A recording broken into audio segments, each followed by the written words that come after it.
How's it going, everybody? It's the Keenest Fox here. Today, this is my channel where I talk about anime, video games, and cartoons, most notably Sonic and Ninja Turtles. And if you haven't read the title of the video today, you already know what I'm talking about, and it's going to be Sonic, of course. So yeah, but to be more specific, I'm actually going to talk about why do I think Sonic X is better than Sonic Satam.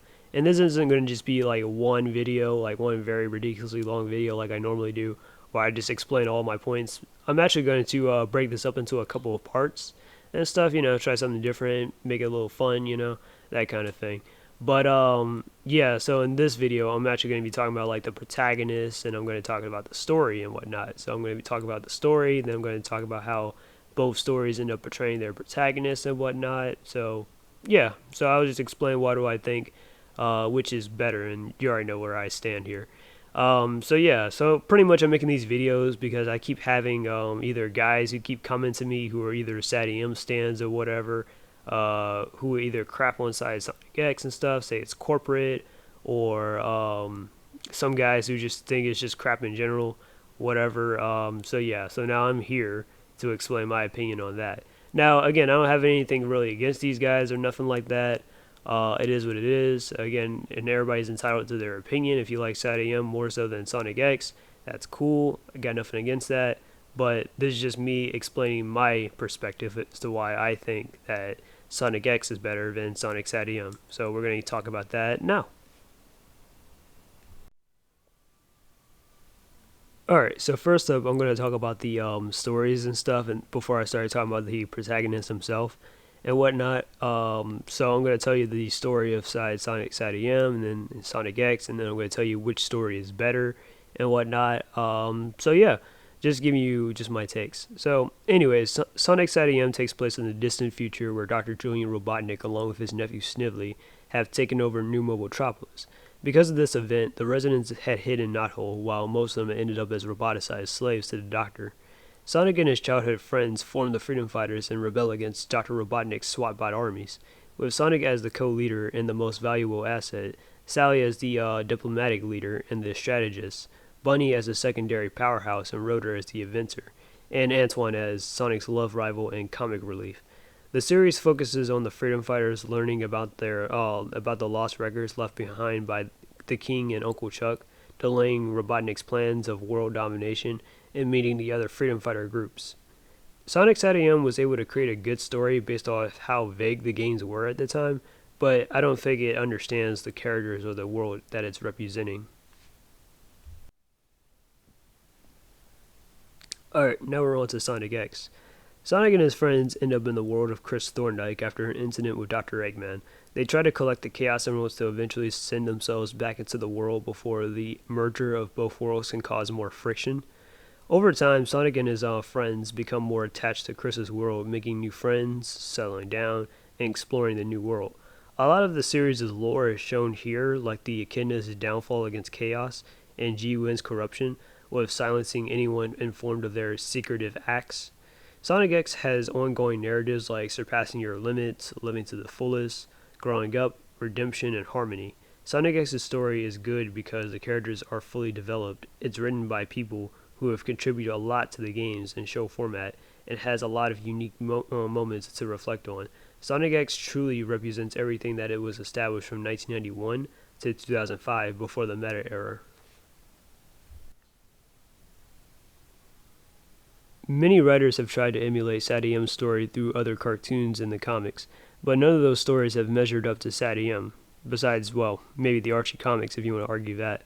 Satam may have been cancelled after its second season, but before that, some of the characters like Antoine, Rotor, Dulcie, and even Tails kind of just went underdeveloped with at least 2 episodes of Shine. The 2 main characters with the most focus were Sonic and Sally, and I think they gave Sally a bit much, being the one who homeschooled Tails and taking down Robotnik along with Sonic, who couldn't do it by himself. Personally, I don't think Satam has anything to offer the games or the comics besides a few things. The world doesn't work in the Sonic canon, and keyword my opinion, because it's a bit melodramatic and the characters from the games are just altered. Alright, so you're probably wondering, why do I think Sonic X works? Sonic X understands the characters in the world that it's trying to represent. Sonic's world is supposed to be simple and very peaceful, which is why half the entire story takes place inside Chris's world, where concepts like this is very rare to come by to those exclusive characters. The setting isn't condensed to simply just villages and Robotropolis, but other worlds that have been explored, which gives the audience and the characters some kind of like variety. Some fans have criticized the Elseworld concept either because they want the Satam's approach or they have a dislike for the human characters, even though the key figures are present in the world. And don't get me wrong, I mean, personally myself, I mean, and not talking about like Sonic X, but like in the games personally, I kind of want like, the human characters to still be in the games and whatnot.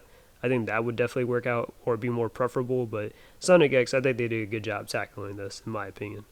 Alright, anyways, I mentioned that Satam's story is a little bit melodramatic, and that's because it is, but also because the main characters such as like Sonic, Tails, Amy, Cream, Knuckles, and Eggman, they're not really motivated by any kind of like drama to be heroes or villains, whereas like characters like Shadow, Chaos, Tikal, Cosmo, and Dark Oak, they are. Honestly, I think the series can stand to be less PG, and by the series, I mean like the Sonic games and stuff, or what they're currently doing to be a little less PG. Because I think they've been trying to kidify it, and I'm not really a huge fan of it, like Sonic Colors and stuff. But Sonic X did do a good job at like balancing the light stories and the high stakes adventures, because the light tone stories kind of develop certain interactions and stuff, which kind of intensify the more emotional scenes going onwards.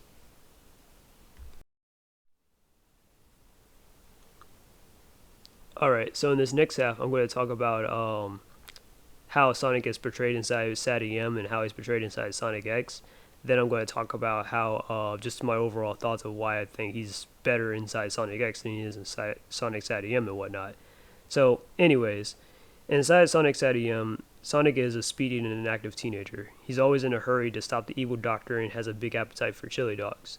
Sonic is cocky, impulsive, headstrong, and to an extent egotistical, but he's heroic, inspiring, and good natured to the people around him.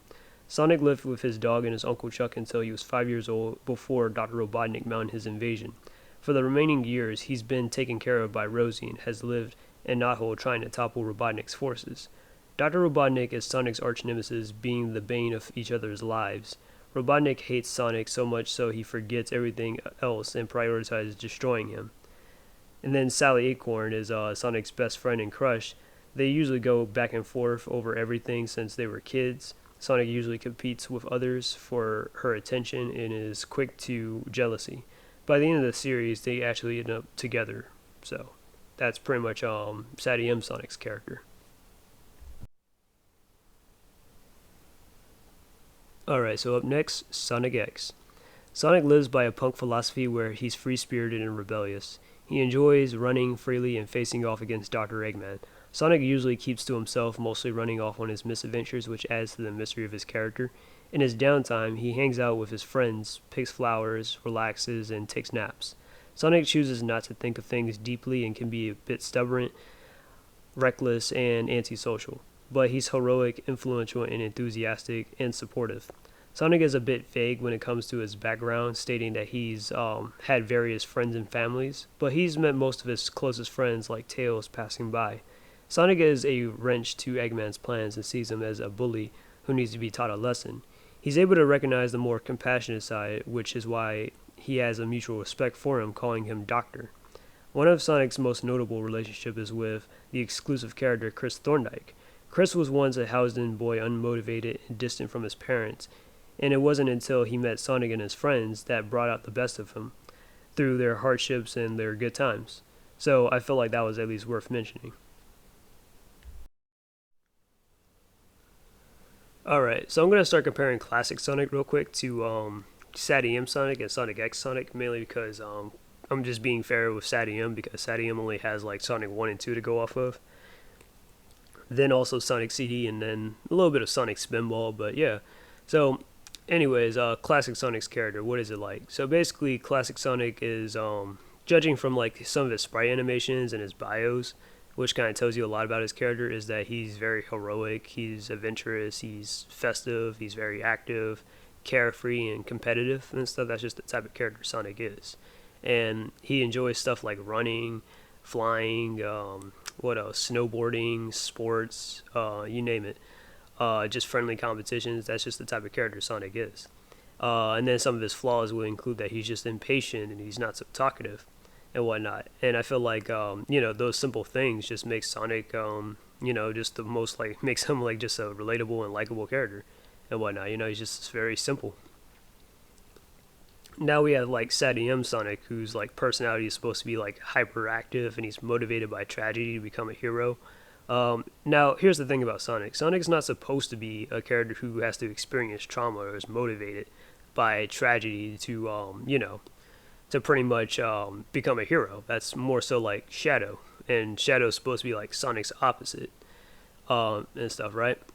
Then they also kind of like double down on like Sonic's ego and his pride, and they kind of also like just they double down on his ego and pride to the point that just most people think that he's just either arrogant or hard-headed when he's actually not. If you actually play the games and notice Sonic's character, or if you I don't know watch Sonic X, or if you whatever yeah, I don't think Sonic is really supposed to be arrogant or hard-headed and stuff. That's more so like a character trait from like, I don't know, Quicksilver or something. But anyways, Sonic's X Sonic is like, he's a lot more like rational, a lot more reserved and calmer compared to like his Satam counterpart, where he's not over the top and stuff in terms of like, oh, he's hyperactive, he's got to do everything. Not exactly. I mean, he's a pretty chill dude. But the thing about like Sonic X Sonic is that some things I just think that just stand out is like, for example, episode 5, right? Eggman ends up pitting Sonic against Knuckles, right? And pretty much in there, Knuckles is ready to fight Sonic, and Sonic shows up, sniffing the flowers and stuff, and he's like, "Hey Knuckles, you want to sniff the flowers and stuff?" And Knuckles like, "No, I didn't come here to sniff the flowers. I came to fight. So put them up," and all that stuff, right? And then during the whole fight, Sonic was kind of just messing around with Knuckles, and that's something that Sonic would do, right? Compared to just him just squaring off like he did inside like the Archie comics, where like he sees Knuckles just talking to Sally, having just a simple conversation, and then bam, Sonic pulls up, punches Knuckles. Yeah, that's not something that Sonic would do. At least not in the at least just not in general, right? I don't think that's something that he would do outside the Archie comics.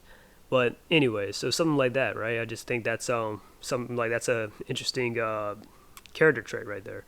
Or the time when Sonic, like in the the episode before the season one's finale of Sonic X, where Sonic ends up finding one of Eggman's robots, Lucky and stuff. Lucky basically had a Chaos Emerald, and it was kind of contemplating on whether or not it should give the Chaos Emerald to Dr. Eggman or should it give it to Sonic. So instead of just Sonic just taking it by force, because he could have easily done that, because the robot literally has no weapons and is pretty much harmless, Sonic just simply asked for it, and the robot gave it to him. And on top of that, when Sonic saved the robot's life and stuff, Sonic, saved the robot and was like, hey, I could use that Chaos Emerald and stuff and whatnot, Like, yeah. So I really like that. And then the robot actually saved Sonic's life and whatnot from falling into an ocean. So, yeah, I feel like that stuff makes Sonic's character, like, pretty interesting and whatnot, right? And then, what else? And then, let's not forget one of my favorite episodes, where Sonic actually spent the day with Helen and stuff over going to the president's party that he was personally invited to, and basically it was because the president's aide Jerome Wise was trying to like throw this like party and stuff so he can kind of increase the president's political increase like just his and just increase, oh, like, look, the president's cool with Sonic, so now you got to re-elect him or stuff, basically. But anyways, yeah. But I liked how Sonic actually spent that whole day with Helen and stuff, just looking over, like, just took her to that island that she wanted to go to. And I don't even think it was because, oh, well, Sonic was just doing it out of pity because she was crippled.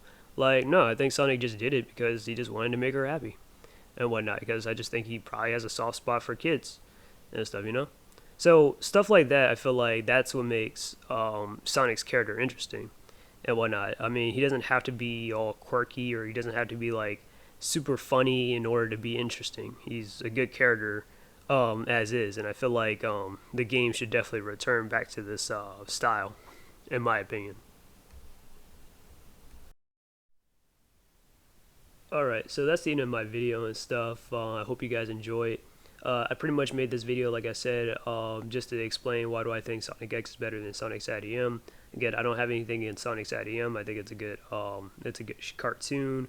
Definitely, it's nice to look back on it and stuff. And I'm not saying that Sonic at all is a bad character inside SatEM. I think he's pretty interesting, but I don't think that he should be overall. This is how he should be portrayed inside the games and stuff compared to, like, again, Sonic X. I think Sonic X should be more so referenced in the games than Sonic SatEM. And that's my opinion, okay? But anyways, obviously, like I said, I made this video to take a shot at like some of those SatEM stands who want to come after me and stuff, or like to go after other people and talk about some. Oh, well, SatEM is so much more better. It always got to be like it has to be like Sonic, or stuff like that.